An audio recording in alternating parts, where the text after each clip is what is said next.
Hey guys, welcome to A Poem Darkly. I'm Anthony Pacino. So it's been about a little over a month since my last podcast.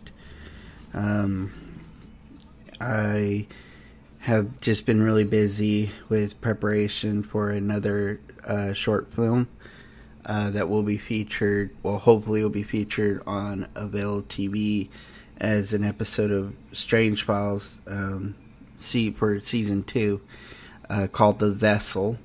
You can actually support it on GoFundMe.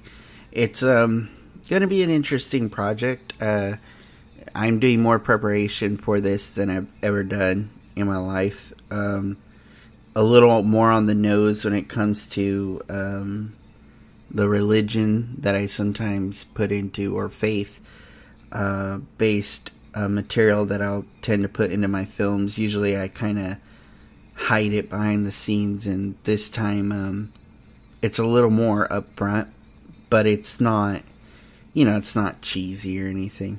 I don't really like cheesy Christian films, and this isn't one of those. This is definitely more tempered, and some people don't really even see it as a faith-based film, but it kind of is. It somewhat is. It's a horror, though. It's going to be scary, as can be. And I'm actually looking at techniques on how I could potentially make it the scariest thing I've ever done, which I would love it to be. But I feel like I'm always kind of walking away from scary. I do these horror movies, and then it's like they're never really that scary. And I just kind of want to do one that's really, really scary. So, I have a lot of movies I need to really talk about and review. From Bone Tomahawk, that's a movie I kind of want to do a review of. Sputnik, the Russian film. And I'm sure there's a few others that I'm just not thinking of at the moment.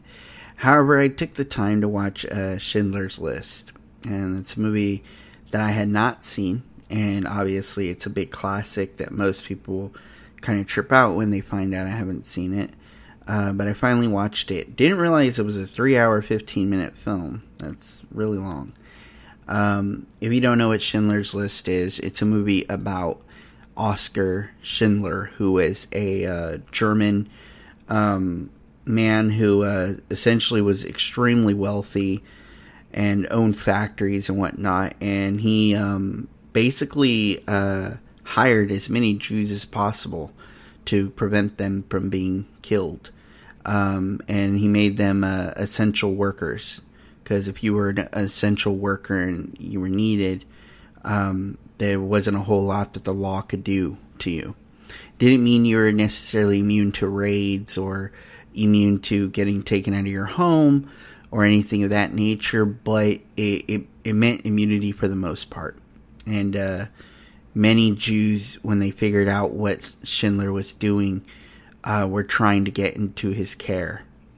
But he was trying his hardest not to be found out, and sometimes, the line gets crossed with doing the right thing versus, having to refuse, because if you do the right thing, it might actually end up jeopardizing everyone else's life, thus making it not so much the right thing, if that makes sense. But one such case was he had a gentleman that in the movie, actually, there was a gentleman who wanted to thank him for allowing him to work in his factory, and the gentleman had one arm.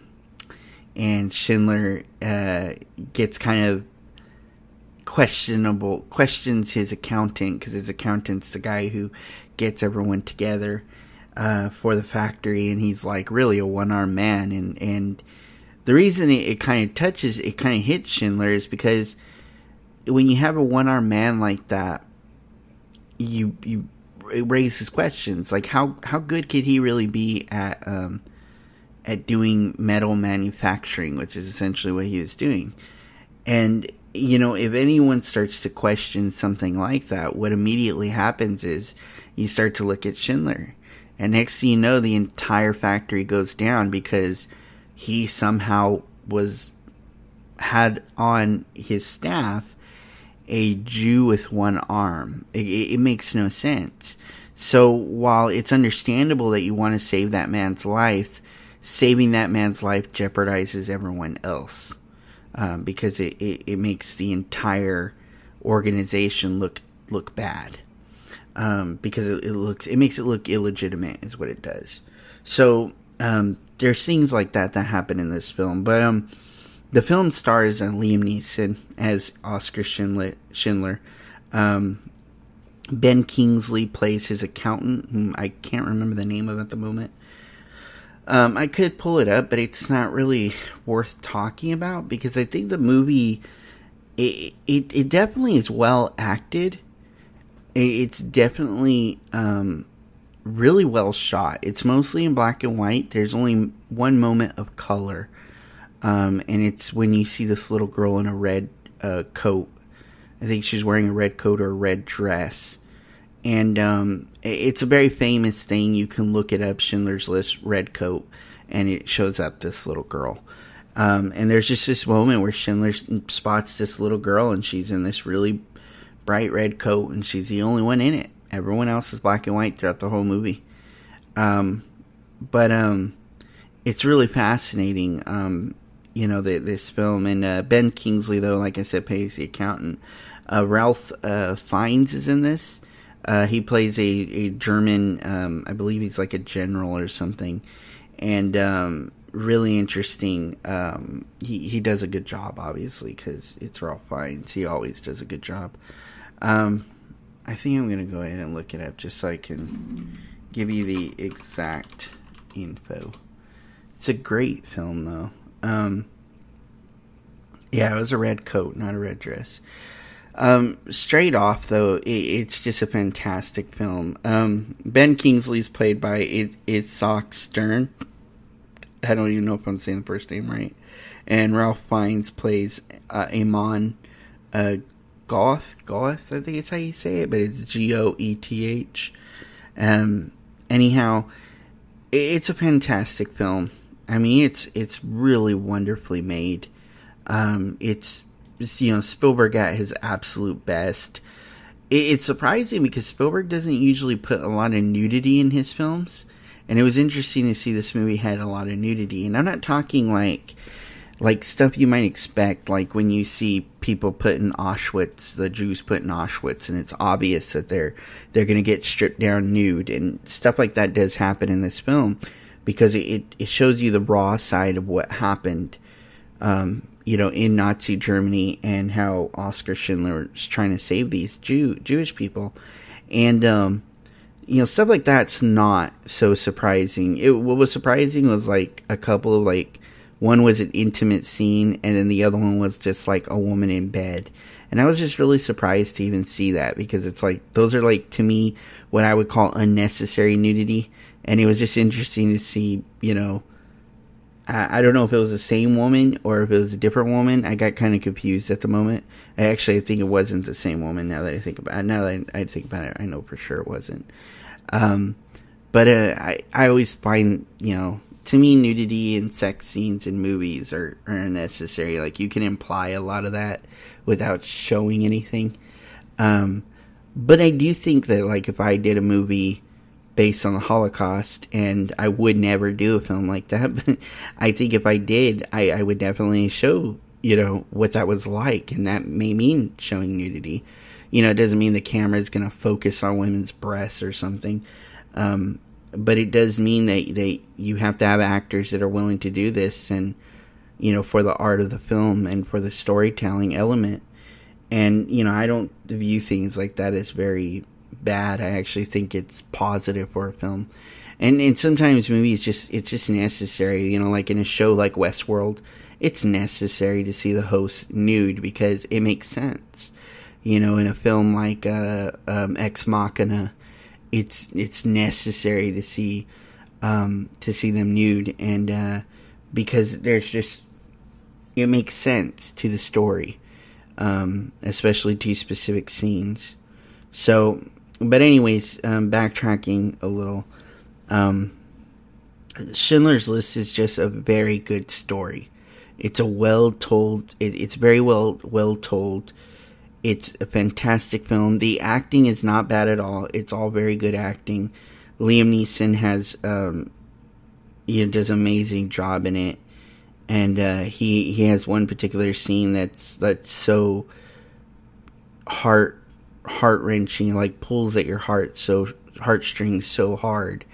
It's a movie that's difficult not to cry while watching. I definitely cried while watching this because it is heartbreaking to see what these people went through, and it's heartbreaking to see Oscar Schindler's reaction. I think we all wish we could be Oscar Schindler. Some of us are even probably blind enough to think we would have been Oscar Schindler. I mean, surely, there's people with everything going on in the United States right now who think they're on the right side. Everyone does. It was interesting because the other day I actually read a tweet that I thought was kind of interesting. I'm actually going to pull it up so I can read it because it kind of embodies everything I'm talking about. It really embodies my meaning. Let me see if I can find this. Kind of surprised I got no comment on it too. There was absolutely no comment on it. Oh, it looks like the post was taken. Oh no, here it is. It says, how you gonna be on the wrong side of history while it's repeating itself? Bro, you're failing an open note test. And to me, that's a fascinating tweet because, it's obvious. I would assume that this individual is more likely on the left, and they're more likely observing, looking directly at the right, and they're saying, hey, look, or maybe at Trump and his administration, and they're saying, hey, look, you guys are clearly racist and sexist, all the claims that go out there about Trump and his administration. And I think it's interesting because it's obvious that this person might think that they're clearly, the Nazis. They're clearly the ones that are going to bring back segregation and things like that. And some people might say, well, Anthony, I think you're assuming that because those people are the ones who would do that. But no, I think it's pretty clear. Especially when I think of the person who posted it. They're not necessarily left per se, but they're kind of neutral, and they kind of have a negative connotation when it comes to or perception when it comes to Trump. So I would totally suspect that, especially because of the tweet, who it came from. Somebody calling themselves Hip Hop Talk and kind of on that side of the road. So it's very clear.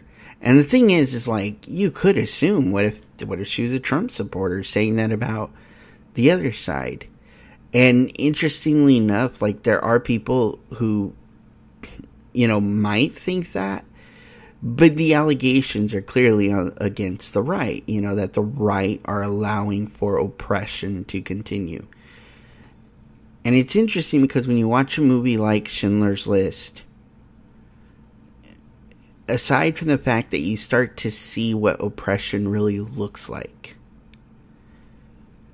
and it forces you to take a deep, long look at the world right now and at the claims that are out there, and you start to realize, people really have an odd perception.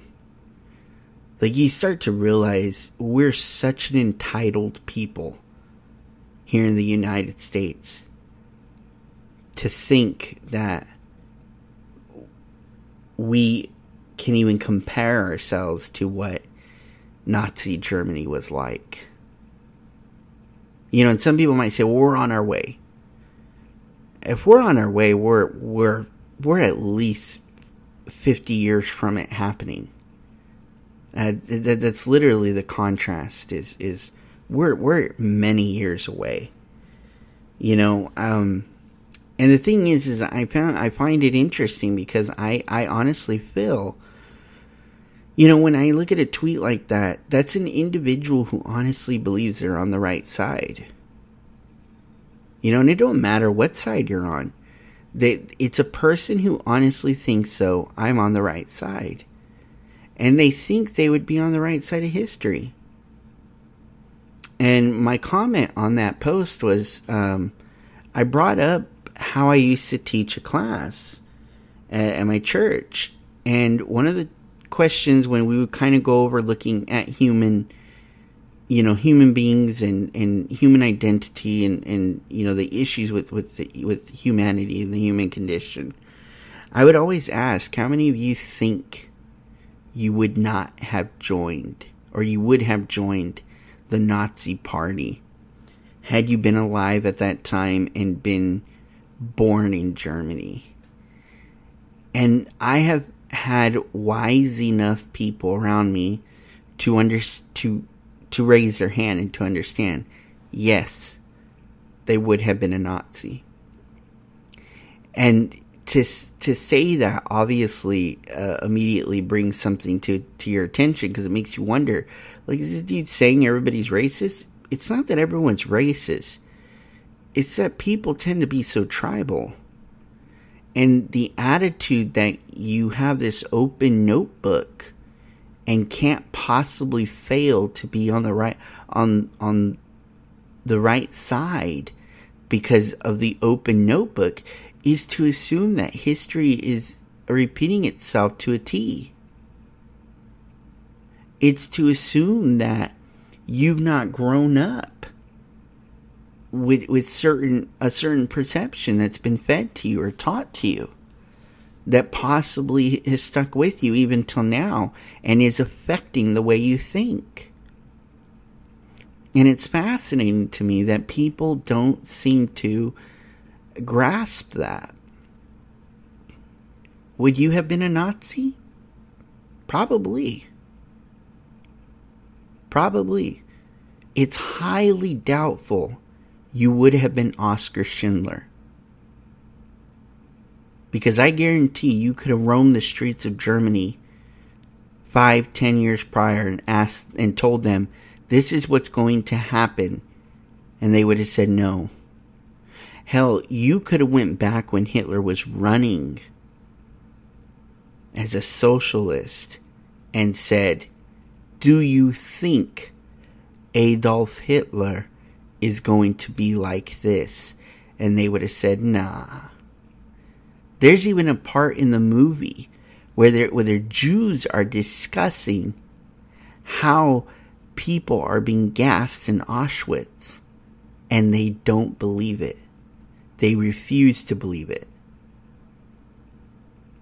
They literally, American soldiers had to take Germans and take them through the Auschwitz camp so they could see what was happening. They came out the other end in tears. Couldn't believe it. If you think you wouldn't have been on the side of the Nazis, you're lying to yourself. You think you have an insight you don't really have. Hindsight's 20/20. It's easy to observe history and say, I would never do that. It's harder when you're actually in it, when you're actually living it. And that's just the truth of the matter. Are we oppressed? Not like people would think, no. Are there problems? Of course. But they evolve with the times. And the idea that we would repeat history to a T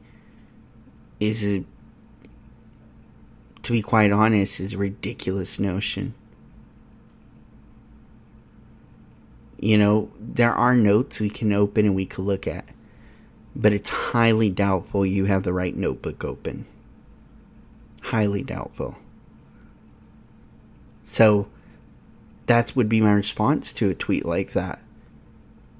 I don't even have to take the time to guess who you're talking about. I just have to say that the mere arrogance of thinking that history is completely and utterly 100% repeating itself is an absolute absurd notion.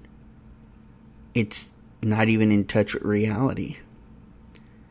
And you watch a movie like Schindler's List, the Germans weren't prepared. No one was. And if there ever is something, again, as heinous as something like what Germany did, I don't think we'll be prepared for it. Because we're too busy making up our own phantom menaces. We're too busy talking about the boogeyman rather than paying attention to what's actually going on. And that's just the truth of it. So, that's not a very sombering thought, but or sobering thought, but yeah. Schindler's List is a movie worth watching because it's not just a powerful film, it's a film that teaches a lesson. And it teaches a very powerful lesson. And if you watch it and you think you would have been right there, right along Oskar Schindler, you should probably take a step back, look in the mirror, and ask yourself if you really would have been. And I would tell you right now, very boldly and very brashly, you would not have been Oskar Schindler. Alright, I'll talk to you guys next time. Thanks for listening to my review of Schindler's List, and for my little bit of commentary on what's going on right now and how people are feeling and what we should be thinking. See ya.